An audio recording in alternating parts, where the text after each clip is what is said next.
Fingí un viaje a casa de mi prima, pero en realidad me quedé escondida en casa del vecino, observando mi propia casa. Lo que descubrí la madrugada de aquel jueves me hizo darme cuenta de que a veces las personas que más amamos son las que más nos traicionan. Mi hijo y mi nuera ocultaban algo tan perturbador que, cuando la verdad salió a la luz, mi vida nunca volvió a ser la misma. Pero antes de seguir, verifica si ya estás suscrito al canal y escribe en los comentarios: ¿desde dónde estás viendo este video? Nos encanta saber hasta dónde están llegando nuestras historias. Mi nombre es Hilda, tengo 62 años y vivo en Guadalajara. Esta casa donde vivo hace 35 años fue construida ladrillo por ladrillo con el sudor de mi difunto esposo, Antonio. Cada habitación cuenta una historia nuestra. El portal donde tomábamos café de olla los domingos. El patio donde mi hijo Ricardo aprendió a caminar. La cocina donde preparé miles de comidas con amor. Cuando Antonio murió hace 5 años, Ricardo insistió en venir a vivir conmigo con su esposa, Patricia. Creí que era una preocupación genuina, el amor de un hijo que no quiere ver a su madre sola. Qué inocente fui. Los primeros meses parecieron normales. Patricia era amable, ayudaba con las tareas de la casa, hacía esos pasteles de zanahoria que tanto me gustaban. Ricardo arreglaba lo que se rompía, cuidaba el jardín, conversaba conmigo sobre fútbol y política. Pero hace unos 3 meses, algo cambió. Comenzó con los susurros. Yo entraba a la sala y ellos dejaban de hablar abruptamente. Ricardo escondía el celular cuando me acercaba. Patricia cambiaba de tema con esa sonrisa forzada que no engañaba a nadie. Preguntaba qué conversaban y siempre recibía la misma respuesta vacía. Nada importante, cosas del trabajo, tonterías. Entonces me di cuenta de que la habitación de invitados, la que está al fondo de la casa, comenzó a estar siempre cerrada con llave. Antes, la puerta quedaba abierta. Yo guardaba allí ropa de cama antigua, cajas con fotos, cosas que ya no usaba.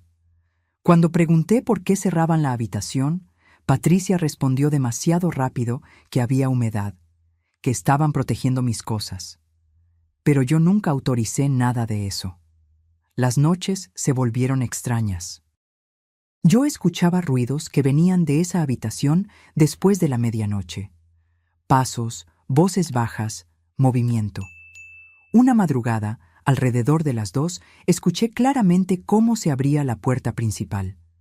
Me levanté con cuidado, espié por el pasillo y vi a Patricia recibiendo a una joven, tal vez de 20 y tantos años.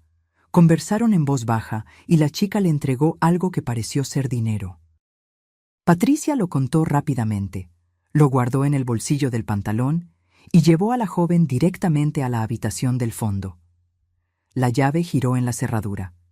Volví a la cama con el corazón acelerado, tratando de entender lo que estaba pasando en mi propia casa. En el desayuno siguiente, actué como si no hubiera visto nada. Patricia estaba demasiado alegre, Ricardo distraído en el celular como siempre. Les pregunté si habían dormido bien, y ambos respondieron que sí, como si esa visita nocturna nunca hubiera ocurrido. Mi cabeza bullía de pensamientos. ¿Qué estaban haciendo? ¿Por qué recibían gente a escondidas de mí? ¿Por qué cerraban esa habitación? Intenté usar mi llave maestra para abrir la puerta de la habitación del fondo cuando salieron, pero descubrí que habían cambiado la cerradura. Cambiaron la cerradura de un cuarto de mi casa sin avisarme. Sentí que la rabia me subía por la garganta, pero me controlé. Confrontarlo sin pruebas sería inútil. Lo negarían todo, inventarían excusas, tal vez hasta me harían dudar de lo que yo misma había visto. Necesitaba un plan. Fue entonces cuando pensé en simular un viaje. Diría que iba a pasar una semana en casa de mi prima Mariana, en Puerto Vallarta. Dejaría la casa vacía y observaría de lejos lo que hacían cuando pensaran que yo no estaba cerca. ¿Pero observar desde dónde? Fue cuando pensé en don Gonzalo, mi vecino de la casa de al lado. Él tiene 68 años, es viudo como yo y siempre ha sido un amigo presente. La tarde siguiente, Crucé la barda baja que separa nuestras propiedades y toqué a la puerta trasera de su casa. Don Gonzalo estaba regando las plantas cuando me vio. Me di cuenta por su expresión de que algo andaba mal. «Hilda, qué bueno que viniste. Necesito contarte algo».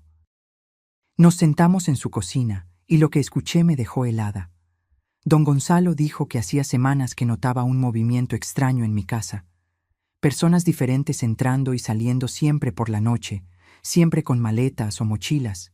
Él creía que eran amigos de Ricardo o parientes de Patricia, pero comenzó a desconfiar cuando vio que se intercambiaba dinero en la puerta. Se me revolvió el estómago.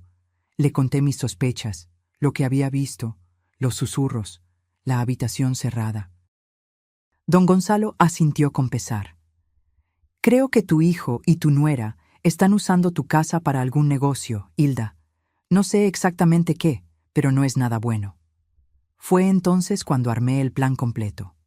Fingiría el viaje y me quedaría en la habitación de invitados de don Gonzalo.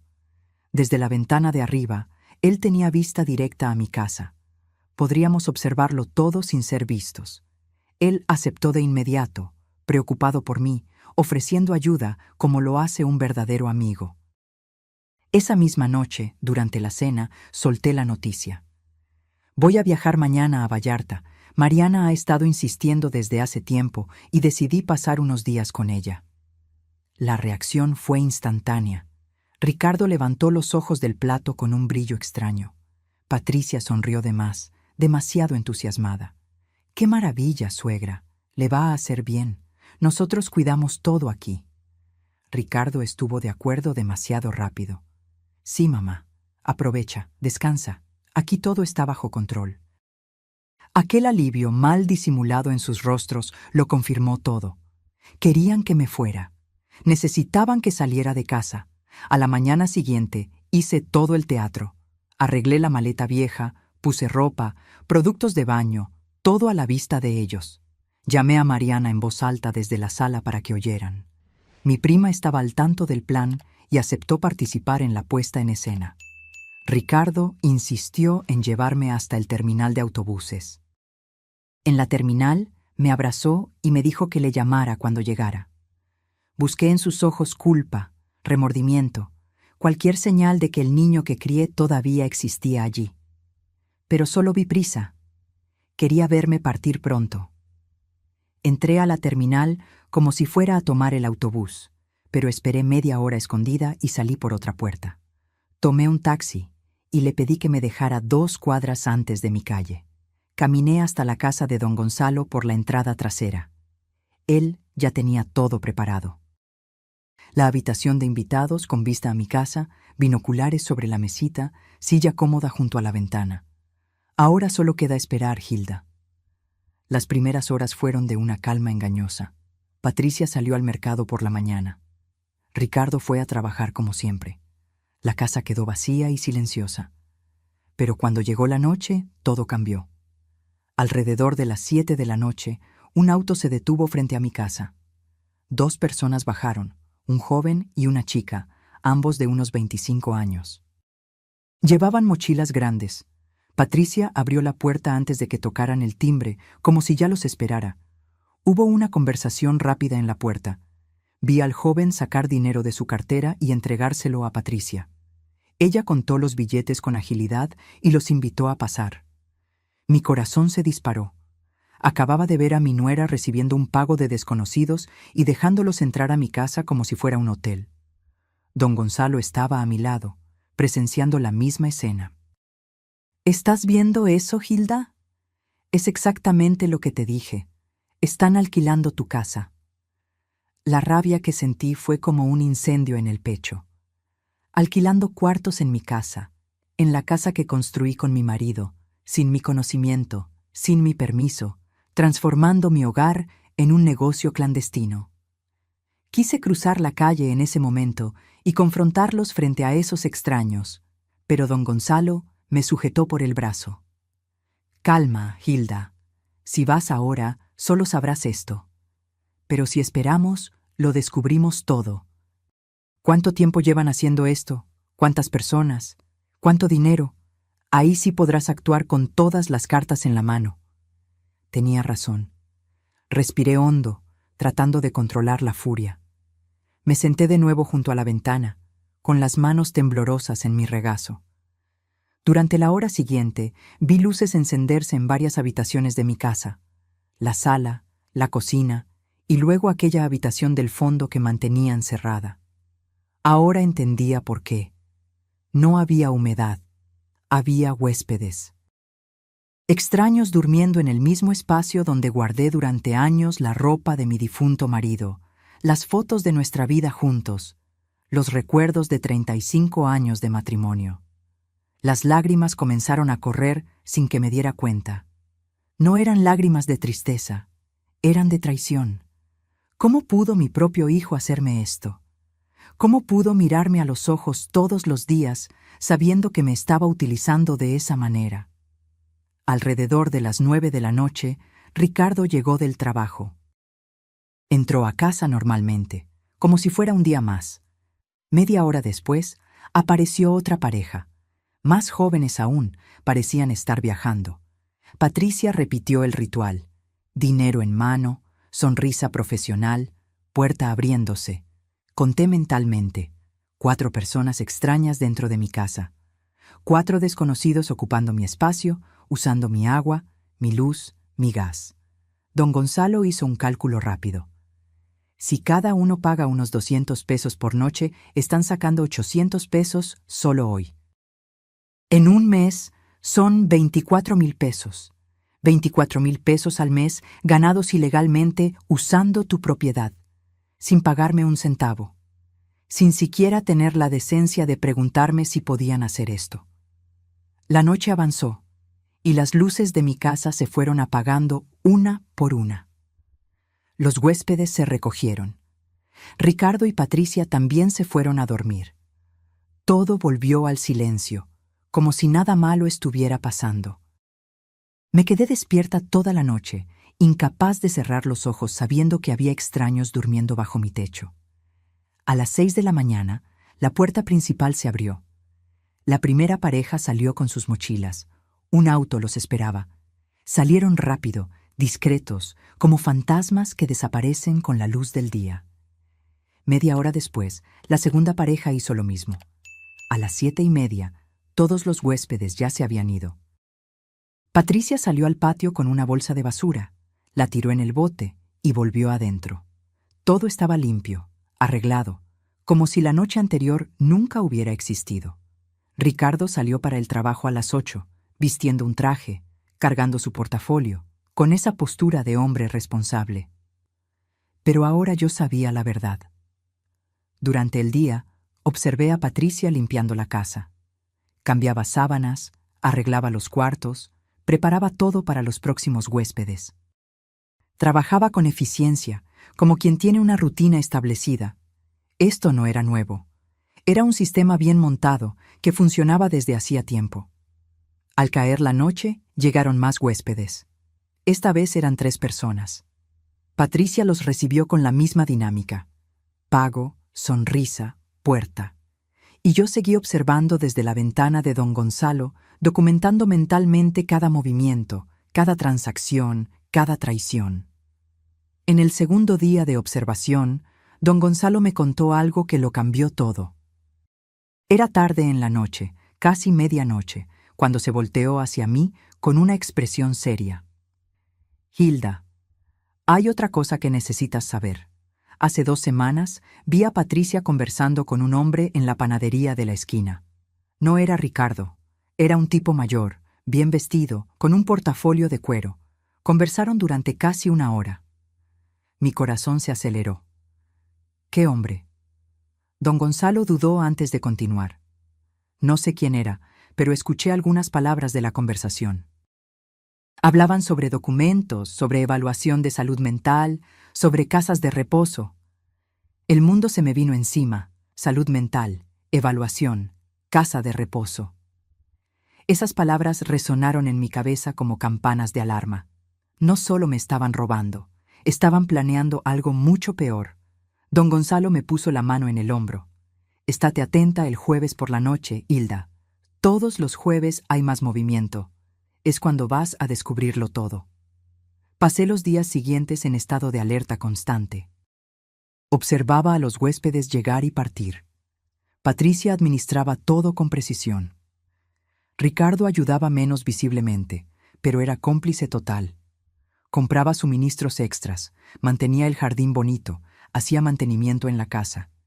Y todas las noches los veía contando dinero juntos en la mesa del comedor. Aquella mesa donde comimos juntos durante años como familia. Llegó el jueves. Desde temprano me di cuenta de que el ambiente era diferente. Patricia limpió la casa entera con más cuidado.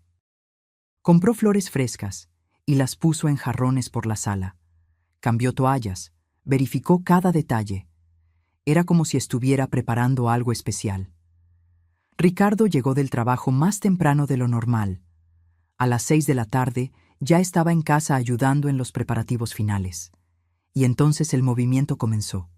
No eran solo 1 o 2 huéspedes como en los otros días. Eran grupos enteros. El primer grupo tenía 5 personas. Después llegaron 3 más. Luego una pareja. Después 2 jóvenes solos. Conté mentalmente mientras mi estómago se encogía. Había 11 personas dentro de mi casa. 11 extraños ocupando cada espacio disponible. La sala de estar se volvió área común. La cocina estaba llena. Los cuartos, todos ocupados. Mi casa se había transformado en un hostal completo. Don Gonzalo observaba a mi lado, incrédulo. Nunca vi tanto movimiento así. Es como si el jueves fuera el día especial para ellos. Hice las cuentas rápidamente.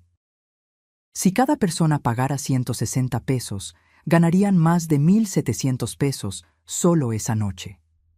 Las horas pasaron lentamente. Los huéspedes cenaron, conversaron, algunos salieron a pasear y regresaron. A las 10 de la noche, las luces comenzaron a apagarse. Los huéspedes se recogieron. Patricia y Ricardo limpiaron todo y también se fueron a dormir. La casa quedó en silencio. Pero don Gonzalo me había dicho que esperara, que en la madrugada del jueves al viernes lo descubriría todo. Entonces esperé, con cada músculo del cuerpo tenso. El reloj en la pared de la casa de don Gonzalo marcaba el paso del tiempo con un tic-tac que parecía cada vez más fuerte en el silencio de la noche. 11:30, 11:40, 11:50. Mi corazón latía tan fuerte que podía sentir el pulso vibrando en mi cuello. Cuando el reloj marcó la medianoche, contuve la respiración. La puerta lateral de mi casa, la que da al patio trasero, se abrió despacio. Una silueta salió. Era Patricia. Pero no estaba sola. Detrás de ella vino un hombre que yo nunca había visto antes. Alto, de unos 50 años, vestido con ropa oscura. Llevaba un portafolio de cuero en la mano. El mismo portafolio que don Gonzalo había descrito. Mi corazón se disparó. ¿Qué estaba pasando? ¿Por qué Patricia se estaba reuniendo con ese hombre en medio de la madrugada? ¿Por qué salían por la puerta trasera como criminales?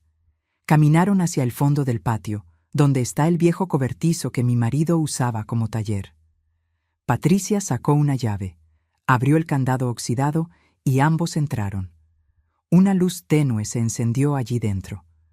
Por la ventanilla sucia del cobertizo, solo podía ver sombras moviéndose. Estaban conversando, gesticulando. Patricia sacó algo de su bolso. Papeles, parecían ser documentos. El hombre los examinó con una pequeña linterna. Luego sacó otros papeles de su portafolio. Un portafolio grueso, lleno de hojas. Patricia tomó los documentos y comenzó a leer, página por página.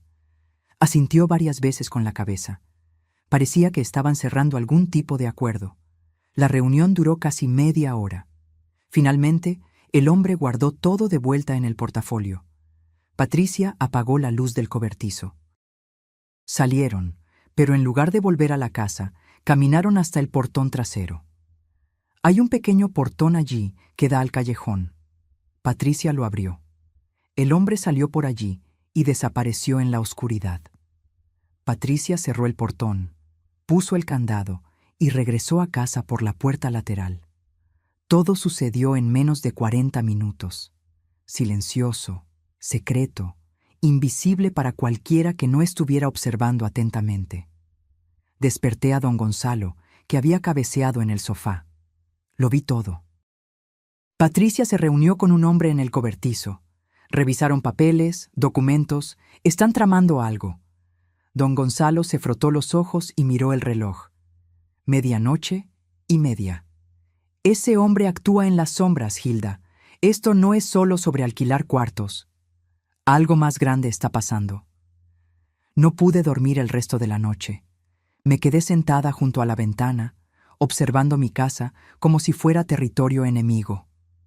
Al amanecer del viernes, los huéspedes comenzaron a salir. Algunos se fueron temprano.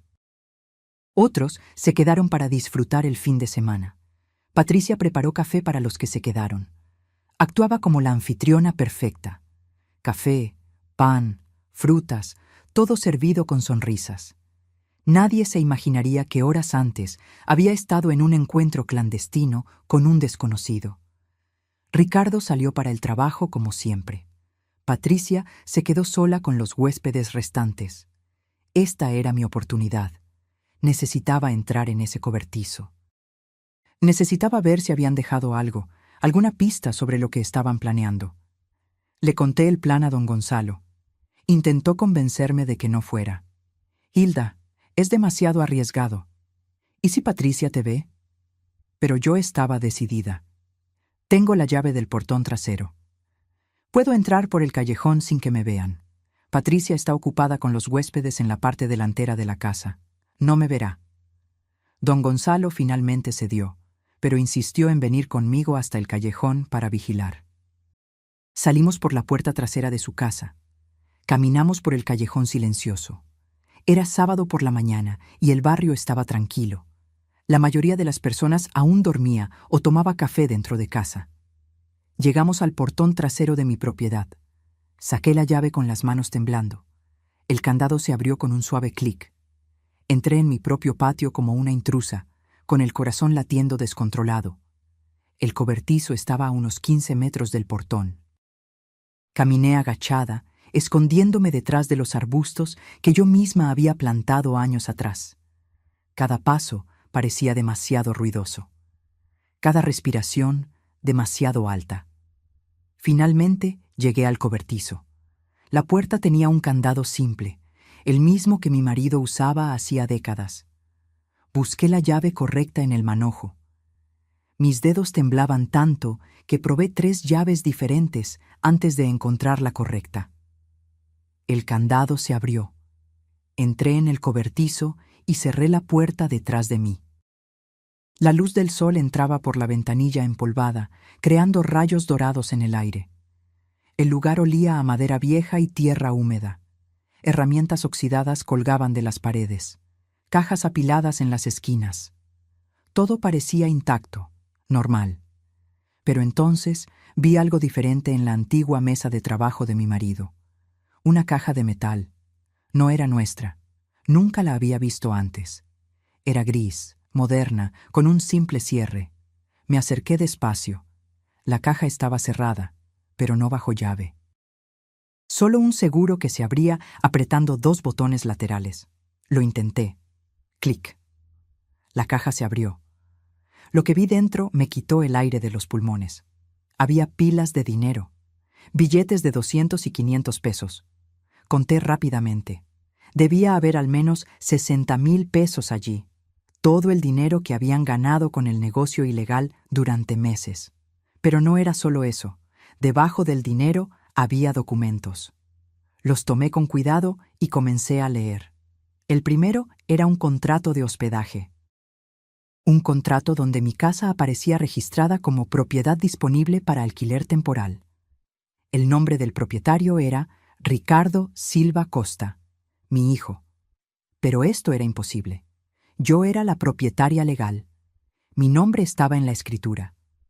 ¿Cómo podía firmar un contrato fingiendo ser el dueño? Seguí leyendo. Había una nota a pie de página en letras pequeñas. Transferencia de propiedad en curso, documentación pendiente de proceso judicial. Sentí que el suelo se derrumbaba bajo mis pies. Transferencia. Proceso judicial. No solo estaban usando mi casa ilegalmente, estaban tratando de robármela legalmente.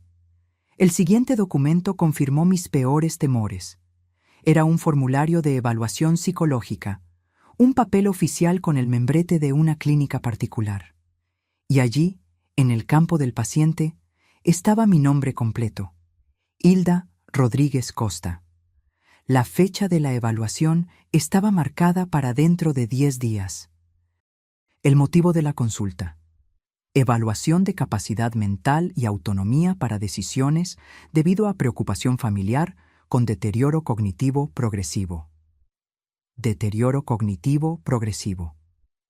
Me estaban pintando como una anciana senil, como alguien que ya no podía cuidar de sí misma, como alguien que necesitaba ser protegida de sus propias decisiones. Y todo era mentira. Yo estaba perfectamente bien.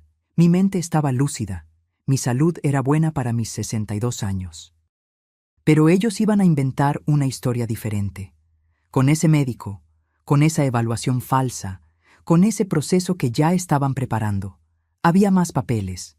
Uno de ellos era una cotización de una casa de reposo, residencia vida plena, cuidados especializados para adultos mayores. El precio era 16,000 pesos al mes. Tenía marcaciones amarillas en la parte que decía cuartos individuales con monitoreo continuo, programa especial para pacientes con demencia. Estaban buscando una prisión para mí. Un lugar caro y legal donde me encerrarían mientras disfrutaban de mi casa y mi dinero. El último documento fue el más aterrador. Era un poder notarial amplio e irrestricto. Un documento legal que le daría a Ricardo control total sobre todos mis bienes, cuentas bancarias y decisiones médicas. El documento estaba listo, impreso, esperando solo mi firma, y al lado había una nota escrita a mano por Patricia. El doctor. Marco confirmó que puede aplicar un sedante leve durante la consulta. La firma se obtendrá en estado de confusión inducida. Testigos ya coordinados. Costo adicional, 20,000 pesos. Mis manos temblaron tanto que casi dejo caer los papeles. Iban a drogarme, llevarme a un médico corrupto, darme algún medicamento que me dejaría confusa, hacerme firmar ese poder sin que yo entendiera lo que estaba pasando, con testigos pagados que dirían que yo estaba consciente. Todo legal en el papel. Todo falso en la realidad. Escuché voces afuera. Me congelé. Era Patricia hablando con alguien. Probablemente un huésped. Estaban cerca. Demasiado cerca. Rápidamente saqué mi celular y tomé fotos de todos los documentos. Cada página, cada anotación, cada detalle. Mis manos temblaban, pero logré capturar las pruebas. Puse todo de vuelta en la caja exactamente como lo encontré. Cerré la caja, cerré el cobertizo. Corrí agachada de vuelta al portón trasero. Don Gonzalo me estaba esperando en el callejón con cara de aflicción. Pensé que te habían agarrado. Te quedaste allí casi media hora. No podía hablar. Solo le mostré el celular con las fotos. Don Gonzalo miró la pantalla del celular. Pasó de imagen en imagen, y su rostro se fue poniendo cada vez más pálido. Dios mío, Hilda, esto es un plan criminal completo. No solo te están robando, te están destruyendo por completo. Asentí con la cabeza mientras las lágrimas que ya no podía contener corrían por mi rostro. Necesito llamar a alguien. Necesito hacer algo ahora. No puedo esperar más. Volvimos a la casa de don Gonzalo. Con las manos aún temblando, llamé a Beatriz, mi amiga abogada. Nos conocimos hace 20 años en un grupo de bordado. Ella siempre fue inteligente, estudiosa. Estudió la carrera de Derecho a los 40 años y se especializó en Derecho Familiar y Sucesiones. Si alguien podía ayudarme a entender las implicaciones legales de lo que estaba sucediendo, era ella. Hilda, lo que me estás contando es extremadamente grave, dijo Beatriz por teléfono, con voz cargada de preocupación. Si están operando hospedaje sin licencia, sin pagar impuestos y sin tu consentimiento como propietaria, están cometiendo varios delitos: fraude, uso indebido de propiedad, evasión fiscal. Pero lo que más me preocupa son esos documentos sobre capacidad mental y casa de reposo. Hilda, ¿tu hijo tiene algún poder notarial tuyo? ¿Algún papel firmado que le dé poder para decidir por ti? Pensé bien. No, nunca firmé nada así. Todos mis documentos están en la caja fuerte del banco. Beatriz suspiró aliviada. Qué bueno. Muy bien. Pero escucha con atención. Si están consultando a alguien sobre declararte mentalmente incapaz, significa que están buscando una forma legal de tomar control de tus bienes. El proceso es complejo. Necesita evaluaciones médicas reales, exámenes psicológicos, audiencia con un juez. No pueden simplemente declararte incapaz sin más ni menos. Pero si consiguen un médico corrupto dispuesto a falsificar dictámenes, si tienen un abogado sin escrúpulos que conozca las lagunas del sistema, pueden intentarlo. Y si lo consiguen, Hilda, pueden internarte en una casa de reposo contra tu voluntad y quedarse con tu casa legalmente. El terror se apoderó de mí. ¿Qué hago, Beatriz? Ella pensó por un momento. Primero, necesitas pruebas concretas de todo lo que están haciendo. Fotos, videos, testimonios. Ya tienes las fotos de los documentos. Eso es excelente. Segundo, necesitas proteger tus papeles legales. Asegúrate de que no tengan acceso a nada. Tercero, tan pronto como tengamos pruebas suficientes, vamos a presentar una acción judicial. Yo me encargo de todo el proceso legal. Pero, Hilda, tienes que tener mucho cuidado. Si sospechan que sabes algo, pueden acelerar los planes, pueden intentar algo drástico. Sus palabras me helaron la sangre. ¿Algo como qué? Beatriz dudó antes de responder. Como poner medicamentos en tu comida para que parezcas confusa frente a un médico. Como crear situaciones donde parezcas inestable. Como inventar pruebas de que no puedes cuidar de ti misma. Ya he visto casos así, Hilda. Son más comunes de lo que la gente imagina. Colgué el teléfono con las manos heladas. Ahora entendía la dimensión del peligro. No solo me estaban robando, estaban preparándome para un destino peor. Perder mi autonomía, mi casa, mi identidad, ser declarada incapaz, ser encerrada en un asilo mientras mi hijo y mi nuera se quedaban con todo lo que construí, y todo bajo el pretexto de la legalidad, con papeles firmados por médicos y abogados, con un juez que nunca sabría la verdad. El domingo, Beatriz vino a casa de don Gonzalo. Trajo un notario de confianza, un señor llamado licenciado Arnaldo, de unos 60 años, con un semblante serio pero gentil. Doña Hilda, lamento mucho por lo que está pasando, dijo él estrechando mi mano. Pero quiero que sepa que vamos a proteger sus bienes completamente. Cuando terminemos hoy, su hijo no podrá tocar ni un cabello de su propiedad sin enfrentar un proceso penal. Durante las siguientes 4 horas, firmé varios documentos. Beatriz explicó cada uno con paciencia. Esta es una revocación de poder. Cancela cualquier poder que pueda existir a nombre de Ricardo, actual o futuro.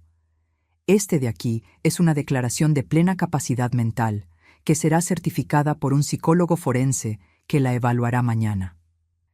Este es un nuevo testamento que sustituye cualquier versión anterior, y especifica que Ricardo está excluido como heredero debido a actos fraudulentos, y este último es una solicitud de medida de protección que presentaremos al juez el lunes. Cada firma me hizo sentir más fuerte, más en control. Ya no era la víctima asustada espiando desde la ventana. Ahora era una mujer tomando acciones legales contra aquellos que intentaron destruirme. ¿Y la trampa?, pregunté cuando terminamos. Beatriz sonrió. No era una sonrisa alegre. Era la sonrisa de alguien preparando el jaque mate. La trampa implica que vuelvas a casa, Hilda. Mi corazón se disparó. ¿Volver a casa? ¿Ahora? Beatriz negó con la cabeza. No hoy. Mañana por la noche. Lunes. Volverás como si nada hubiera pasado. Como si realmente hubieras pasado toda la semana viajando. Llegarás cansada, feliz de estar en casa, sin la menor sospecha de lo que descubriste. Y durante los próximos días actuarás con total normalidad. Mientras tanto, estaremos trabajando tras bambalinas. Licenciado Arnaldo se inclinó hacia adelante. También contactaremos a la inspección municipal. Un inspector hará una visita sorpresa a tu casa. Si encuentra hospedaje ilegal, puede clausurar el establecimiento en el momento y aplicar multas severas. Pero hay más, continuó Beatriz. Estoy investigando a ese doctor Marco mencionado en las notas. Tiene un historial problemático. Ya fue investigado 2 veces por el Consejo de Medicina por prácticas antiéticas.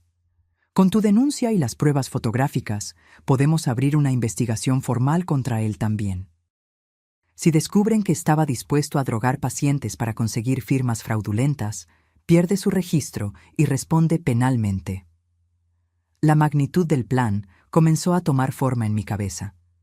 No era solo detener a Ricardo y Patricia, era desmantelar toda la red que habían construido. El médico corrupto, los testigos falsos, el negocio de hospedaje ilegal. Todo. ¿Cuánto tiempo llevará esto?, pregunté. Beatriz miró al licenciado Arnaldo antes de responder. El inspector puede ir esta misma semana, probablemente el jueves o el viernes. La investigación del médico tomará más tiempo, pero con tu denuncia formal el lunes, el proceso comienza de inmediato. Y en cuanto a Ricardo y Patricia, hizo una pausa dramática. El enfrentamiento final ocurre cuando menos lo esperen, cuando crean que todo está saliendo conforme a su plan. Pasé el resto del domingo en casa de don Gonzalo, ensayando mentalmente cómo actuaría al volver. Necesitaba ser convincente. No podía demostrar rabia, sospecha o miedo. Tenía que ser la madre confiada volviendo feliz de casa de su prima. La suegra ingenua que no sabe nada. Era irónico. Ellos habían estado actuando frente a mí durante meses. Ahora era mi turno de actuar frente a ellos. La noche del lunes, con una maleta en la mano y el corazón acelerado, caminé hacia mi casa. Don Gonzalo me llevó en coche hasta la esquina, pero caminé el resto del camino para parecer que había llegado en taxi. Toqué el timbre. Escuché pasos apresurados dentro. La puerta se abrió. Ricardo estaba allí, con expresión de sorpresa. «Mamá, no te esperábamos hasta mañana». Sonreí con el cariño que una madre guarda para su hijo, aunque mi corazón estuviera roto por dentro. Decidí volver un día antes. Extrañaba mi casa. Patricia apareció detrás de Ricardo. Su sonrisa era perfecta, demasiado perfecta. «Bienvenida de vuelta, suegra. ¿Cómo estuvo el viaje?» Entré a casa con la sensación de estar entrando en territorio enemigo. Todo parecía normal, limpio, arreglado. Ningún vestigio de los huéspedes que ocuparon esos espacios solo 2 días antes. Patricia había hecho un trabajo impecable borrando las evidencias. El viaje fue genial. Mentí con sorprendente facilidad. Mariana me consintió mucho, pero sabes cómo es. No hay lugar como nuestra propia casa. Llevaron mi maleta a la habitación, prepararon té. Se sentaron conmigo en la sala haciendo preguntas sobre el viaje inventado. Respondí con historias que había preparado, restaurantes que mi prima y yo supuestamente visitamos, paseos que hicimos, conversaciones que tuvimos.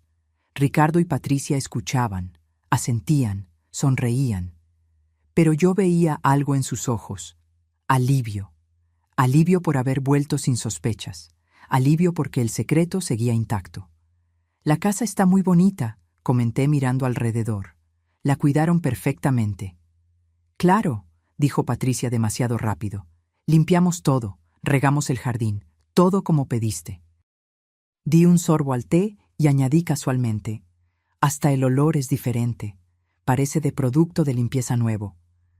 Vi un breve destello de pánico en los ojos de Patricia. «Ah, sí, hicimos una limpieza profunda. Queríamos que todo estuviera perfecto para tu regreso». Mentira. Ella había limpiado para borrar los rastros de docenas de extraños que ocuparon mi casa. Esa noche dormí en mi propia cama por primera vez en una semana. Pero no pude dormir de verdad. Me quedé despierta, escuchando. Alrededor de las 11, escuché voces amortiguadas que venían del cuarto de Ricardo y Patricia. Conversaban en susurros urgentes.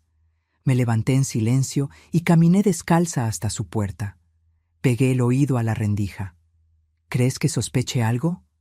Era la voz de Ricardo, tensa.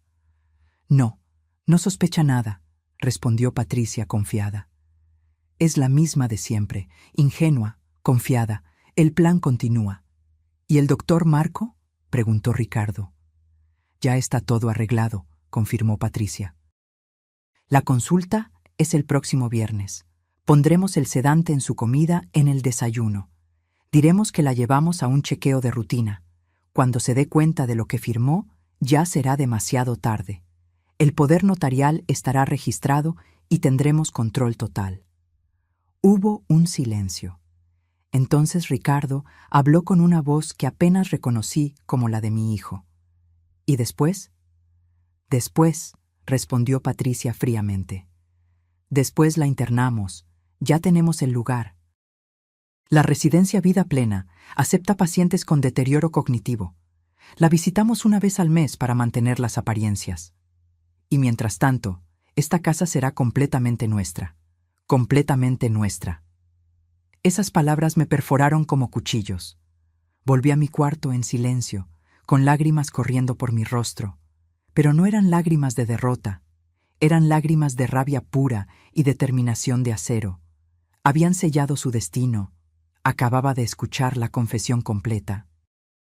Y aunque no la había grabado, ahora sabía cada detalle del plan, incluyendo la fecha exacta.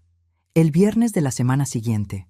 Tenía menos de una semana para ejecutar la trampa perfecta. La mañana del martes, actué como si nada hubiera pasado. Hice café, preparé el desayuno, conversé con Ricardo y Patricia sobre banalidades. Ellos también estaban actuando. Éramos todos actores en esta obra macabra. Cada uno conocía un guión diferente, pero yo tenía una ventaja. Yo sabía que ellos estaban actuando. Ellos no sabían que yo también lo estaba. Tan pronto como Ricardo salió para el trabajo y Patricia fue al mercado, llamé a Beatriz desde mi cuarto con la puerta cerrada con llave. Le conté palabra por palabra todo lo que escuché la noche anterior. «Perfecto», dijo ella satisfecha. «El viernes es la consulta con el médico corrupto. Eso nos da tiempo. El inspector del municipio irá a tu casa el jueves. Es mejor que sea antes de que intenten drogarte». «¿Crees que recibirán huéspedes esta semana?», pensé por un instante. «Probablemente el jueves por la noche. Siempre hay más movimiento ese día». Beatriz hizo una pausa pensativa. «Entonces, vamos a coordinar la visita del inspector para el jueves por la noche, cuando la casa esté llena de pruebas vivas». En los 2 días siguientes mantuve mi actuación impecable. Actué como la madre dulce y confiada. Le pregunté a Patricia si necesitaba ayuda con algo. Le ofrecí a Ricardo sus galletas favoritas que hice especialmente. Parecían relajados, convencidos de que el plan seguía intacto. El miércoles por la noche, Patricia incluso me mostró un folleto. Encontré un centro de salud que ofrece exámenes preventivos para personas de su edad, suegra. ¿Qué le parece si la llevo el viernes? Es gratis para adultos mayores. ¿Gratis? Mentira. Iban a pagar 20,000 pesos por ese examen. Fingí interés genuino. ¿Un chequeo? Bueno, no estaría mal. Hace tiempo que no voy al médico. Patricia sonrió aliviada. Excelente. Ya agendé para el viernes a las 10 de la mañana. Yo la acompaño. Asentí dulcemente mientras por dentro mi sangre hervía. Ella estaba cerrando la trampa sin saber que yo ya había cerrado una aún mayor alrededor de ella. La tarde del jueves, mientras Patricia y Ricardo preparaban la casa para los huéspedes de la noche, mi celular vibró. Era un mensaje de Beatriz. Inspector confirmado para las 9 de la noche. La policía estará lista en las proximidades. Quédate en tu cuarto cuando él llegue. Nosotros nos encargamos de todo. Mi corazón comenzó a latir más rápido. Esta noche su mundo comenzaría a desmoronarse. Como era de esperar, los huéspedes comenzaron a llegar alrededor de las 7. Primero una pareja joven con mochilas grandes. Luego 3 jóvenes que parecían estar viajando juntos. Enseguida una mujer sola con una maleta pequeña. A las 8:30 había 8 extraños ocupando mi casa. Patricia hacía su papel de anfitriona ejemplar. Ricardo ayudaba con las maletas, mostraba los cuartos, sonreía profesionalmente. Yo estaba en mi cuarto, supuestamente leyendo, pero en realidad estaba esperando, mirando el reloj. Cada minuto parecía una hora. 8:40, 8:50, 5 para las 9. Y entonces escuché el sonido que esperaba. El timbre, firme, autoritario. No era el timbre de un huésped esperado. Era el timbre de alguien con autoridad. Escuché pasos apresurados, la voz de Ricardo preguntando quién era, y entonces una voz masculina fuerte del lado de afuera. «Inspector del municipio, abra la puerta, por favor». Silencio. Un silencio pesado, denso. Y luego el sonido de la puerta abriéndose despacio. «Inspector, ¿hay algún problema?» Era la voz de Ricardo tratando de sonar tranquilo, pero sin conseguirlo. «Recibimos una denuncia anónima sobre hospedaje ilegal en este domicilio. Necesito inspeccionar la propiedad». «Debe haber un error», escuché la voz de Patricia más aguda de lo normal. «Esta es una residencia particular. No tenemos ningún negocio». «Entonces no le importará que verifique», respondió el inspector con tono profesional pero inflexible. «Tengo una orden de inspección firmada por el juez municipal. Si no me permiten entrar voluntariamente, vuelvo con la policía y una orden de cateo». Hubo otro silencio. Luego Ricardo cedió. «Claro, inspector». «Adelante». Espié por una rendija de la puerta. Pude ver parte de la sala. El inspector era un hombre de unos 45 años, vistiendo una camisa oficial del municipio, con un portapapeles en la mano. Detrás de él venía otro hombre más joven, probablemente un asistente, con una cámara. Comenzaron a recorrer la casa. El inspector hacía preguntas. «¿Cuántas personas viven aquí permanentemente?» Ricardo respondió con voz temblorosa. «3. Mi madre, mi esposa y yo». El inspector miró alrededor de la sala. Allí estaban los 8 huéspedes, algunos sentados en el sofá, otros de pie, todos con expresiones confusas. «¿Y estas personas son?» Patricia intentó improvisar. «Son amigos de visita». El inspector caminó hasta uno de los huéspedes, un joven de unos 30 años. «¿Usted es amigo de la familia?» El joven, honesto o tal vez nervioso, respondió: «No, señor. Reservé un cuarto por internet. Pagué 200 pesos la noche». El rostro de Ricardo se puso pálido. Patricia intentó intervenir. «Está confundido, inspector. No sé de qué está hablando». Pero el inspector ya estaba caminando hacia los cuartos. Abrió la puerta de lo que había sido mi cuarto de invitados. Allí dentro estaban los 3 jóvenes con mochilas abiertas, ropa sobre la cama, productos de higiene en el baño. ¿Y estos señores también son amigos? El silencio de Patricia fue respuesta suficiente. El inspector sacó un medidor de su portafolio. Comenzó a contar las habitaciones ocupadas, fotografiando cada una. Cuarto 1 ocupado por 2 personas no residentes. Cuarto 2 ocupado por 3 personas no residentes. Cuarto 3 ocupado por una persona no residente. Baños compartidos con señales de uso múltiple. Cocina con utensilios para más de 3 personas. Toallas extras apiladas en el pasillo. Cada frase era un clavo más en el ataúd de su negocio ilegal. Ricardo intentó una última defensa. «Inspector, esto es un malentendido. Tal vez ocasionalmente ayudamos a conocidos que necesitan hospedaje, pero no es un negocio». El inspector lo interrumpió. «¿Ustedes cobran por este hospedaje?» Ricardo dudó. «Bueno, a veces recibimos una ayuda para el gasto». El inspector negó con la cabeza. «Esto se llama negocio de hospedaje. Y para operar un negocio de hospedaje, usted necesita licencia comercial, autorización de funcionamiento turístico, certificado de seguridad contra incendios, certificado sanitario y el pago de los impuestos correspondientes. ¿Ustedes tienen alguno de esos documentos? El silencio fue absoluto. Patricia y Ricardo se miraron, derrotados. Sabían que no tenían nada. El inspector prosiguió. De acuerdo con el Código Municipal, operar un establecimiento comercial de hospedaje sin licencia constituye una infracción grave con una multa de 60,000 pesos.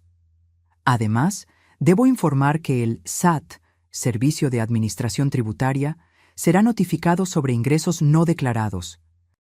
Y como este inmueble está registrado a nombre de, miró los documentos, Hilda Rodríguez Costa, quien según los registros no autorizó ninguna actividad comercial, esto también puede constituir un uso fraudulento de propiedad ajena. Sentí que era el momento. Abrí la puerta de mi cuarto y salí. Todas las miradas se dirigieron a mí. Los huéspedes confusos. El inspector con expresión profesional. Ricardo y Patricia con rostros de puro terror. Buenas noches, dije con voz tranquila. Soy Hilda Costa, propietaria de este inmueble. El inspector asintió respetuosamente. Doña Hilda, ¿usted autorizó el funcionamiento de un establecimiento de hospedaje en su propiedad? Dudé por un instante, mirando directamente a los ojos de mi hijo y mi nuera. No, inspector, no autoricé nada. De hecho, solo descubrí esta situación hace unos días. Patricia dio un paso en mi dirección. Mamá, yo puedo explicar. Levanté la mano interrumpiendo. No quiero explicaciones, Patricia. No ahora. Me giré hacia el inspector. ¿Qué sucede ahora? Él cerró el portapapeles. Los huéspedes actuales tendrán que desalojar la propiedad de inmediato. Les daremos 30 minutos para recoger sus pertenencias. Su hijo y su nuera recibirán una notificación oficial de la multa y tendrán que comparecer ante el juez municipal la próxima semana. También activé a la policía. Hay 2 policías afuera en caso de que se necesite refuerzo para el desalojo. Los siguientes 30 minutos fueron caóticos. Los huéspedes recogieron sus pertenencias a toda prisa, algunos exigiendo el reembolso a Patricia. Ella había guardado el dinero en su bolso y tuvo que devolverlo bajo la atenta mirada del inspector. Ricardo quedó paralizado, incapaz de hablar, viendo cómo su negocio ilegal se desmoronaba en minutos. Cuando el último huésped salió, el inspector me entregó una copia del informe oficial. Doña Hilda, le recomiendo que consulte a un abogado. Usted tiene derecho a demandar por daños. Ya tengo abogada, inspector. Gracias por su trabajo esta noche. Cuando el inspector y el asistente salieron, la casa se sumió en un silencio sepulcral. Los 3 nos quedamos en la sala. Yo estaba de pie junto a la ventana. Ricardo sentado en el sofá con la cabeza entre las manos. Patricia cerca de la puerta, de brazos cruzados, con expresión de animal acorralado. Fue ella quien habló primero. La voz ya no era dulce ni calculadora, era desesperada. Mamá, sé que esto parece malo, pero teníamos nuestros motivos. Las cuentas de la casa son altas. Tenemos deudas. Me giré hacia ella despacio. ¿Motivos? ¿Deudas? ¿Y eso justificaba transformar mi casa en un negocio ilegal sin mi consentimiento? Patricia dio un paso en mi dirección. Íbamos a contarte eventualmente. Solo queríamos juntar dinero primero, para tener algo de dinero antes de... ¿Antes de qué? Interrumpí con voz cortante. Antes de drogarme y hacerme firmar un poder notarial fraudulento. El silencio que siguió fue ensordecedor. Patricia palideció. Ricardo levantó la cabeza abruptamente, con los ojos muy abiertos por la conmoción. ¿Cómo? Ricardo comenzó a decir, pero la voz le falló. ¿Cómo lo sé? Completé la pregunta por él. Porque nunca estuve viajando, Ricardo. Estaba aquí, observando, descubriendo cada detalle de su plan vil y calculado. Caminé hasta el centro de la sala, mirándolos a los 2 con una intensidad que los hizo retroceder. Sé sobre el esquema de hospedaje ilegal. Sé sobre el dinero escondido en el cobertizo. Sé sobre el doctor Marco. Sé sobre la consulta del viernes donde planeaban sedarme. Sé sobre el poder notarial que querían hacerme firmar, y sé sobre la residencia vida plena donde planeaban internarme. Patricia negó con la cabeza frenéticamente. No, no, no es lo que usted piensa. Sí, hablamos con el médico, pero era solo por precaución, porque estábamos preocupados por su salud. Dejen de mentir, grité y mi voz resonó por las paredes de mi propia casa. Encontré los documentos, Patricia. Vi con mis propios ojos. Leí las notas escritas de su puño y letra. Sedante leve durante consulta. La firma se obtendrá en estado de confusión inducida. Esas fueron sus palabras exactas. El rostro de Patricia perdió todo color. Sus labios temblaron, pero no salió ningún sonido. Me giré hacia mi hijo. ¿Y tú, Ricardo? ¿Tú, a quien crié? ¿A quien amé? ¿A quien le di todo lo que tu padre y yo podíamos dar? ¿Cómo pudiste? Ricardo tenía lágrimas corriendo por su rostro. Mamá, la situación financiera era desesperante. Teníamos 160,000 pesos en deudas. El banco iba a quitarnos nuestro antiguo apartamento. Patricia dijo que si conseguíamos dinero rápido... ¿Y su solución fue traicionarme? Interrumpí. La solución fue robar mi casa, mi libertad, mi dignidad.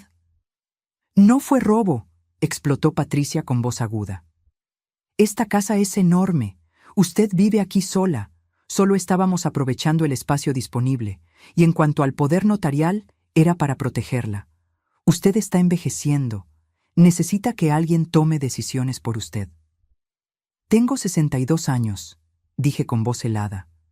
No 80, no 90, 62. Mi mente está perfectamente lúcida. Mi salud es buena. No necesito que nadie tome decisiones por mí. Lo que ustedes estaban planeando no era protección, era secuestro legalizado. Ricardo se levantó, tambaleándose. Mamá, por favor, podemos resolver esto. Vamos a devolver todo el dinero. Podemos irnos de casa si quieres, pero por favor no nos denuncies. Si vas a la policía, podemos ir a la cárcel.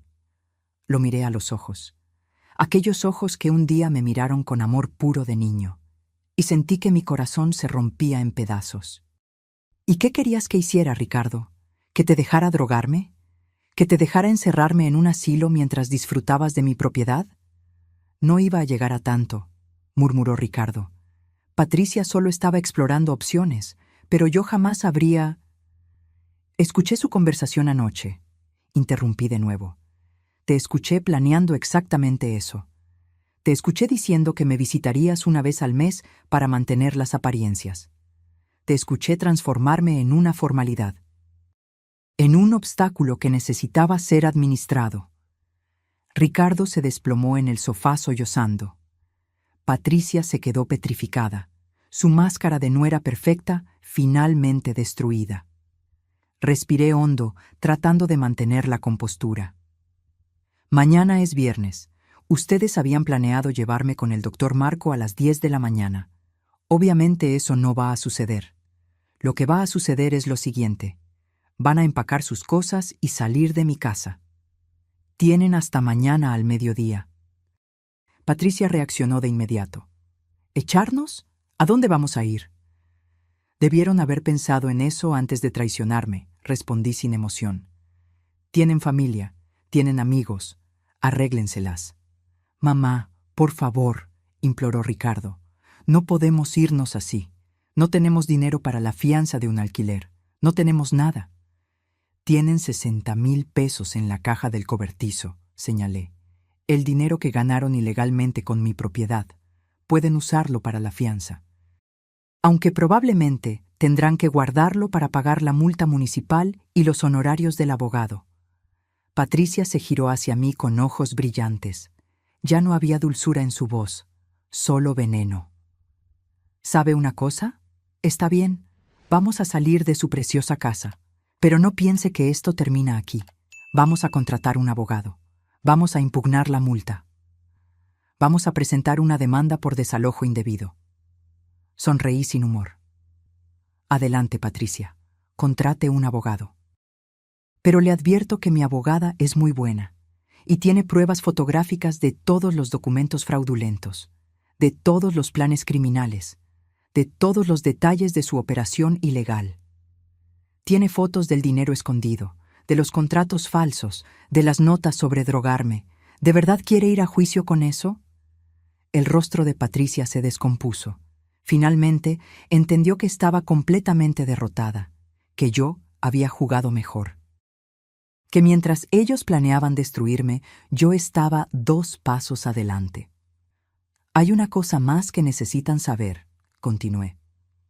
Mi abogada ya presentó documentos revocando cualquier poder que pueda existir a mi nombre. También presentó una declaración de plena capacidad mental certificada por un psicólogo forense. Y presentó un nuevo testamento donde Ricardo está específicamente excluido como heredero debido a actos fraudulentos. Ricardo levantó la cabeza abruptamente. ¿Me desheredaste? La voz era una mezcla de conmoción y dolor. ¿Qué esperabas?, respondí con voz cansada. ¿Que te recompensara por intentar destruirme? El resto de la noche fue tenso y silencioso. Ricardo y Patricia se encerraron en su cuarto. Yo me quedé sentada en la sala, exhausta pero aliviada.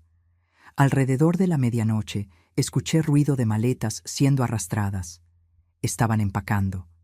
La realidad finalmente había calado. A la mañana siguiente, viernes, me desperté temprano. Preparé café solo para mí. Me senté junto a la ventana, observando el amanecer sobre el jardín que mi marido y yo habíamos cuidado juntos. A las 9 de la mañana, Ricardo y Patricia bajaron con 4 maletas grandes. No me miraron. Pusieron todo en el coche en silencio. Ricardo regresó una última vez. Dejó las llaves de la casa en la mesa de la entrada. Por un instante pensé que iba a decir algo. Tal vez una disculpa, tal vez un último ruego.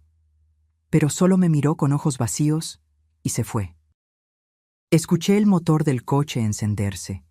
Escuché los neumáticos en el asfalto, el coche alejándose, y entonces, silencio. Mi casa estaba vacía. Yo estaba sola. Me quedé sentada en la sala por un largo tiempo después de que se fueron. La casa se sentía diferente, más grande, más silenciosa, pero también más mía que nunca. Recorrí cada habitación despacio, recuperando cada espacio que había sido violado por extraños. Abrí las ventanas para dejar entrar aire fresco.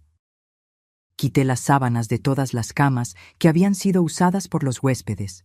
Iba a lavarlas, pero sinceramente consideré quemarlas. Algunas memorias no merecen ser preservadas. Alrededor del mediodía, don Gonzalo tocó a la puerta. Trajo una lasaña caliente que había preparado.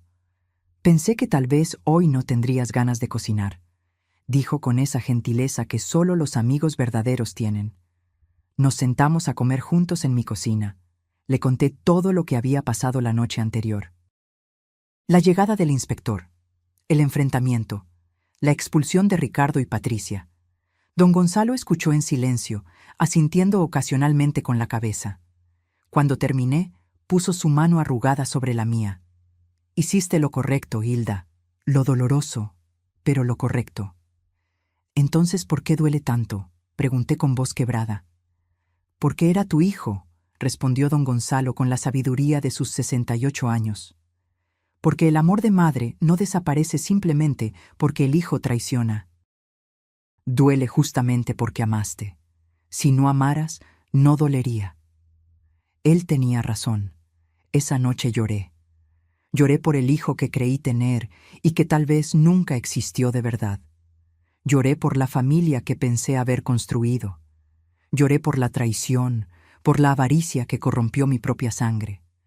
Pero también lloré de alivio, porque había sobrevivido, porque había vencido, porque todavía era dueña de mi vida, de mi mente y de mi casa. El lunes siguiente, Beatriz me llamó con noticias. Hilda, la denuncia contra el doctor Marco fue aceptada. El Consejo de Medicina inició una investigación formal. También me comuniqué con el Ministerio Público con todas las pruebas de conspiración para cometer fraude. Están considerando presentar una denuncia penal contra Patricia y Ricardo. Sentí un nudo en el estómago. Denuncia penal. Cárcel. Beatriz hizo una pausa. Es posible. Fraude planeado. Conspiración para privar a un adulto mayor de su libertad. Falsificación de documentos. Las acusaciones son graves. Pero Hilda, la última palabra es tuya. Si no quieres seguir con el proceso penal, podemos limitarnos al proceso civil. Pensé mucho en ello. Una parte de mí quería que pagaran integralmente por lo que intentaron hacerme. Pero otra parte, la que aún era madre, no soportaba la idea de mi hijo en prisión. Beatriz, sigue con todo lo relacionado con el doctor Marco. Ese hombre merece perder su registro. Pero en cuanto a Ricardo y Patricia, necesito tiempo para pensar. Beatriz entendió. Tienes un mes antes de que expire el plazo para presentar la denuncia penal. Piénsalo con calma. 2 semanas después recibí una carta. Era de Ricardo. El sobre estaba arrugado, como si hubiera sido escrito y reescrito varias veces. Con manos temblorosas la abrí. La letra era la de mi hijo, pero las palabras eran de un hombre destruido. Mamá, sé que no merezco tu perdón. Sé que lo que hice fue imperdonable. No tengo excusas. La avaricia me cegó. Patricia me convenció de que era la única solución para nuestros problemas. Pero fui débil. Dejé que sucediera. Participé. Y ahora vivo todos los días con el peso de saber que traicioné a la persona que más me amó en este mundo. La carta continuaba. Terminamos, Patricia y yo. No pude seguir con alguien capaz de planear algo tan vil. Me mudé solo a un apartamento pequeño. Perdí mi empleo cuando el escándalo salió a la luz. Ahora estoy trabajando como ayudante de albañil, pagando las deudas poco a poco. No estoy escribiendo para pedir perdón. No lo merezco. Solo quería que supieras que lo siento mucho. Si pudiera volver en el tiempo, lo cambiaría todo. El recuerdo de lo que te hice me persigue todas las noches. La carta terminaba simplemente: te amé, te amo, y me arrepiento de haberte perdido. Tu hijo que ya no merece ser llamado así, Ricardo. Lloré al leer esas palabras. Una parte de mí quería romper la carta y olvidarlo todo. Pero otra parte, esa parte materna que don Gonzalo había mencionado, sentía el dolor de mi hijo. Eso no justificaba sus acciones. Nunca lo justificaría. Pero era un dolor real, un arrepentimiento real. O al menos yo quería creer que lo era. Guardé la carta en un cajón. No estaba lista para responder. Tal vez nunca lo estaría. Pero tampoco podía tirarla. Un mes después tuve que tomar la decisión sobre las acusaciones penales. Me senté con Beatriz en su oficina.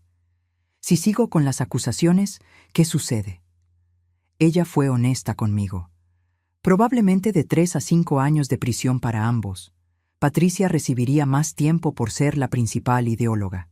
Ricardo tal vez menos si coopera. Tendrían antecedentes penales permanentes, dificultad para encontrar empleo en el futuro. Básicamente, sus vidas quedarían marcadas para siempre. Respiré hondo. ¿Y si no sigo? Beatriz se inclinó hacia adelante. La multa municipal sigue vigente. Tendrán que pagarla. El doctor Marco perderá su registro independientemente de tu decisión sobre Ricardo y Patricia. Y civilmente, ya están legalmente impedidos de acercarse a ti o a tu propiedad. Cerré los ojos. Pensé en mi marido, en lo que él habría querido. Pensé en el niño que Ricardo fue antes de que la avaricia lo corrompiera. Pensé en el tipo de persona que yo quería ser al final de mi vida. No voy a presentar la denuncia penal, dije finalmente. Beatriz asintió sin juzgar. ¿Estás segura? No, admití. Pero es algo con lo que puedo vivir. Ellos tendrán que vivir con lo que hicieron. Eso ya es suficiente castigo. Beatriz sonrió levemente. Eres más generosa de lo que merecen, Hilda. 6 meses pasaron desde aquella noche en que el inspector tocó a mi puerta. La casa es realmente mía de nuevo. Contraté una empresa de limpieza profesional que eliminó todos los vestigios de los huéspedes. Pinté las paredes con colores nuevos. Doné los muebles que habían sido usados por extraños y compré piezas nuevas. Transformé la habitación del fondo en un taller de costura. Siempre quise tener un espacio solo mío para coser, y ahora tengo tiempo y tranquilidad para eso. Don Gonzalo sigue siendo mi vecino y mejor amigo. Cenamos juntos 2 veces por semana. Él me ayudó a instalar un sistema de seguridad en la casa. No porque tenga miedo, sino porque ahora valoro mi privacidad más que nunca. Beatriz se convirtió en más que mi abogada. Es mi confidente, mi protectora legal, mi amiga. Me aseguré de actualizar mi testamento, dejando algo para ella por todo lo que hizo. ¿Y Ricardo? No tuve contacto directo con él desde aquella carta, pero a través de conocidos en común sé que sigue trabajando en la construcción, que está pagando las deudas despacio, que vive solo. Hay días en que pienso en responder su carta. Hay días en que pienso en llamarlo. Pero luego recuerdo la caja en el cobertizo, de los documentos sobre drogarme, de las conversaciones sobre internarme en un asilo, y la herida sangra de nuevo. Tal vez un día pueda perdonar, no olvidar. Nunca voy a olvidar, pero tal vez pueda perdonar. Mi terapeuta dice que el perdón no es para la persona que te hirió, es para ti misma, para liberarte del peso del odio. Estoy trabajando en eso, despacio, dolorosamente, pero estoy trabajando. Una tarde, mientras cosía en mi nuevo taller, don Gonzalo vino a visitarme. Se quedó mirando el vestido que estaba haciendo, un vestido azul claro con flores bordadas. «Es hermoso», comentó. «Gracias», respondí. «Es mi forma de sanar. Cada puntada es un pedazo de mi vida que rescato». Él sonrió. «¿Sabes una cosa? Sobreviviste a algo que habría destruido a mucha gente. Eres más fuerte de lo que te imaginas, Hilda».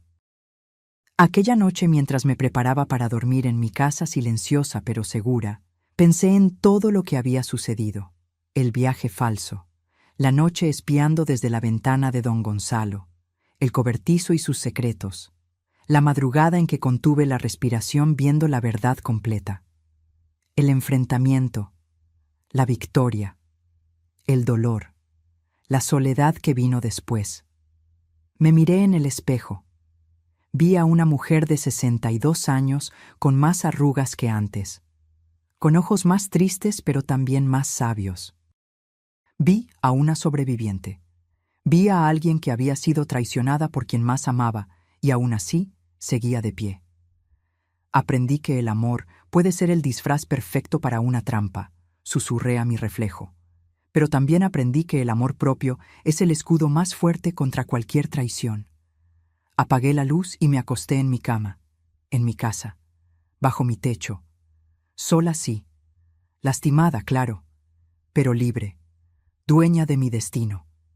Y eso, después de todo lo que viví, era más valioso que cualquier cosa. Los meses continuaron pasando y la vida fue encontrando un nuevo ritmo, un ritmo más lento, más tranquilo, pero genuino. Comencé a asistir a un grupo de bordado en la iglesia del barrio. Conocí a otras mujeres de mi edad, cada una con sus historias, sus dolores, sus superaciones. Me sentí parte de algo nuevo. Don Gonzalo me presentó a un club de jardinería. Los sábados por la mañana nos reunimos para intercambiar esquejes, compartir técnicas, hablar sobre flores y plantas. Aprendí que la vida continúa incluso después de las mayores tormentas, que es posible reconstruir, que es posible ser feliz de nuevo, de una forma diferente, más cautelosa tal vez, pero real. En una de esas tardes de sábado, mientras podaba las rosalías del jardín, vi un coche detenerse frente a casa. Mi corazón se aceleró cuando reconocí quién salió del coche. Era Ricardo. Estaba diferente, más delgado, ropa sencilla de quien trabaja duro, barba sin afeitar, ojos cansados. Nos quedamos mirando por un largo momento, él desde el portón, yo desde el medio del jardín con las tijeras de podar aún en la mano. «Hola, mamá», dijo él con voz baja, casi un susurro. «Hola, Ricardo», respondí. Mi voz salió más firme de lo que esperaba. Él miró al suelo. «Sé que no tengo derecho a estar aquí, sé que no quieres verme. Pero hoy se cumple un año desde que todo sucedió, y necesitaba venir, necesitaba verte, aunque sea solo de lejos. Un año. Yo no me había dado cuenta de que tanto tiempo había pasado. Él continuó hablando, las palabras saliendo rápidas como si hubiera ensayado 1000 veces. Cambié, mamá. Sé que eso no borra lo que hice. Nada puede borrarlo, pero cambié. Voy a terapia todas las semanas. Pagué la mitad de las deudas. Trabajo honestamente. Me levanto todos los días a las 5 de la mañana y voy a la obra. Y todos los días cargo con el peso de saber que traicioné a la persona que más me amó en este mundo. Lágrimas comenzaron a correr por su rostro. No vine a pedir perdón porque sé que no lo merezco. No vine a pedir volver porque sé que no puedo. Solo vine a decir que lo siento y que tenías razón en todo, en echarme, en desheredarme, en mostrarme que las acciones tienen consecuencias. Me quedé parada, sosteniendo las tijeras, sintiendo mi propio corazón oprimirse. Una parte de mí quería correr hacia él, abrazarlo como hacía cuando era niño y se lastimaba. Pero otra parte, la parte que todavía sangraba, me mantuvo en mi lugar. Ricardo se limpió las lágrimas con el dorso de la mano. Me voy ahora. Solo quería que supieras que estoy tratando de ser una mejor persona, que todos los días lucho para ser alguien de quien pudieras estar orgullosa, aún sabiendo que ese día tal vez nunca llegue. Se dio la vuelta para irse, y entonces, sin pensarlo mucho, mi voz salió. Ricardo. Él se detuvo, se dio la vuelta. Di 2 pasos hacia el portón. ¿De verdad estás yendo a terapia?, pregunté. Todas las semanas, respondió él rápido. Todos los jueves a las 7 de la noche. Me ha ayudado a entender muchas cosas, a ver cómo fui manipulado, pero también cómo me dejé manipular, cómo la avaricia me cegó, cómo casi destruyo a la persona más importante de mi vida. Asentí despacio. ¿Y las deudas? Ya pagué 88,000 pesos de los 160,000.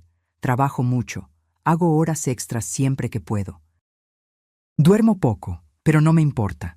Es lo mínimo que puedo hacer para arreglar el desastre que hice. Nos quedamos en silencio por un momento. El viento agitaba las hojas de los árboles a nuestro alrededor. No estoy lista para perdonarte, Ricardo, dije finalmente, la voz temblorosa pero firme. Lo que tú y Patricia planearon hacerme fue demasiado cruel, demasiado calculado. Lo sé, mamá, lo sé. Y tal vez nunca esté lista, continué. Tal vez esta herida nunca cicatrice completamente. Él asintió con la cabeza, más lágrimas corriendo. Lo entiendo. Pero, respiré hondo, pero tal vez con tiempo, mucho tiempo, podamos encontrar una manera de reconstruir algo. No como era antes, eso nunca más será posible, pero tal vez algo nuevo, algo diferente. Sus ojos se iluminaron con una pequeña chispa de esperanza. ¿Lo dices en serio? No lo sé, admití honestamente. Solo sé que eres mi hijo. Y por más que me hayas lastimado, por más que hayas roto mi confianza, todavía hay una parte de mí que quiere creer que las personas pueden cambiar, que pueden redimirse. Ricardo sollozó. Pasaré el resto de mi vida tratando de demostrar que merezco esa oportunidad, mamá. Juro que lo haré. No me hagas promesas, Ricardo, dije cansada. Muéstrame con acciones, con tiempo, con consistencia. Muestra que realmente cambiaste. Y tal vez, solo tal vez, un día podamos sentarnos a la misma mesa de nuevo. Él asintió vigorosamente. Lo haré, lo mostraré, todos los días. ¿Puedo llamarte a veces? ¿Solo para saber cómo estás? Dudé. Luego asentí despacio. Una vez al mes. No más que eso. Estoy reconstruyendo mi vida, Ricardo. Necesito espacio. Necesito tiempo para sanar. Una vez al mes está perfecto, dijo él con voz llena de gratitud. Gracias, mamá. Gracias por no cerrar la puerta por completo. Volvió al coche. Antes de entrar se giró una vez más. Te amo, mamá. Siempre te amé. incluso cuando estaba haciendo esas cosas horribles. Sé que eso no justifica nada, pero es la verdad. No respondí. Solo observé cómo entraba al coche y se iba. Cuando el coche desapareció en la esquina, mis piernas flaquearon. Me senté en una banca del jardín y lloré. Lloré todo lo que había contenido durante esa conversación. Don Gonzalo apareció unos minutos después. Había visto todo desde su ventana, pero había respetado mi privacidad. Se sentó a mi lado en silencio. «Hiciste bien», dijo él finalmente. «No cerraste la puerta, pero tampoco la abriste por completo. Dejaste una rendija, y así es como funciona la sanación. Poco a poco, con cautela». «¿Tiene razón?», pregunté. «No lo sé, Hilda», respondió honestamente. «Solo el tiempo lo dirá, pero hiciste lo correcto al darle la oportunidad de mostrarlo. Y hiciste lo correcto al dejar claro que las palabras no bastan, que necesitas ver un cambio real».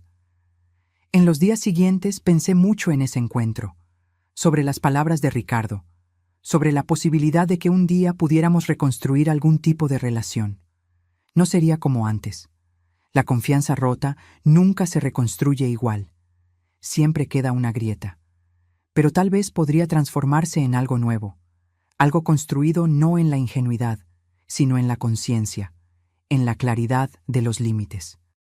En el respeto mutuo ganado con esfuerzo, Beatriz me dijo que hice bien en no cerrar todas las puertas, que el perdón es un proceso, no un evento, que puede llevar años, o puede que nunca suceda completamente, y que está bien, que yo tenía derecho a sanar a mi propio ritmo.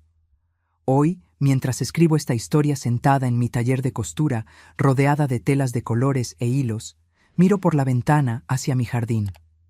Las rosalías que podé aquel sábado están floreciendo hermosas, rojas, amarillas, rosadas, símbolos de renovación, de cosas que parecían muertas, pero que vuelven a la vida con cuidado y tiempo. Aprendí tantas lecciones en estos últimos meses.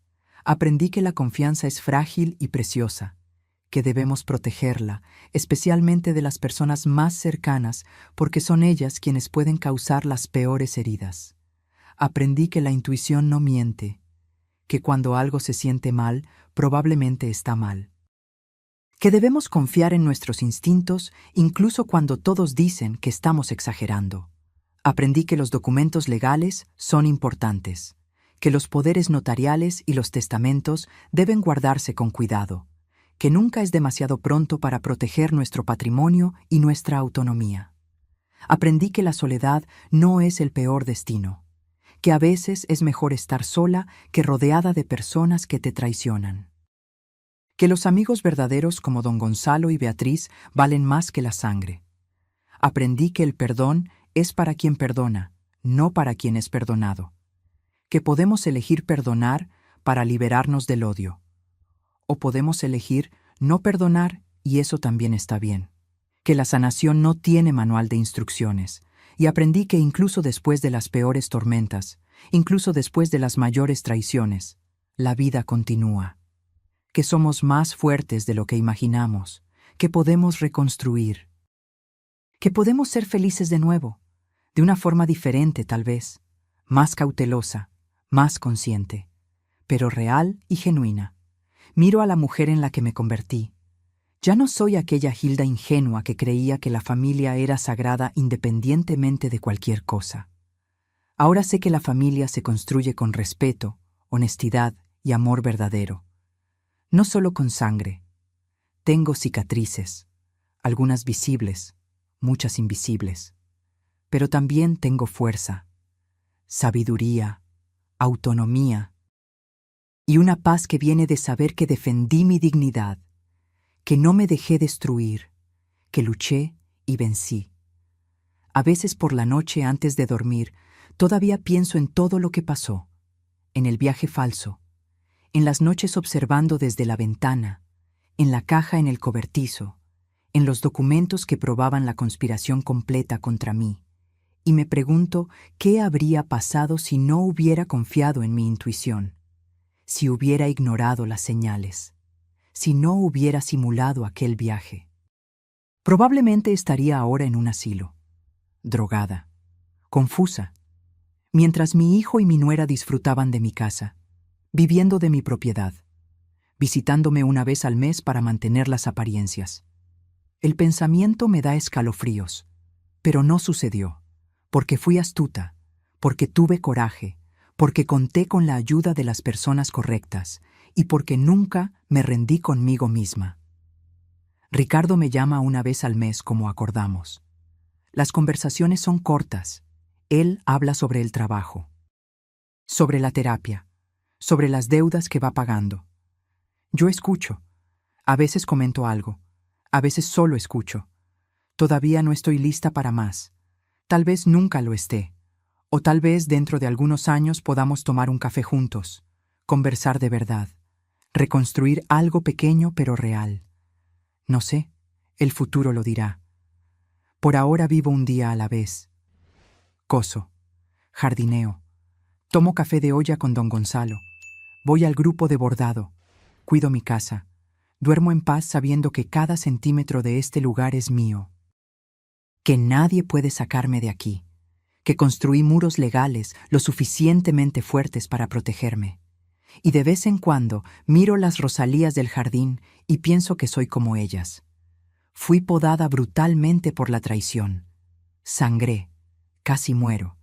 Pero con tiempo, cuidado y mucho amor propio, estoy floreciendo de nuevo. Diferente tal vez. Más cautelosa con certeza, pero viva, fuerte y mía, completamente mía. Ahora, si te gustó esta historia, haz clic en suscribirte y dime en los comentarios, ¿qué parte te dejó con la boca abierta? Ah, y no olvides hacerte miembro para tener acceso a videos exclusivos que no publico aquí. Te espero allí.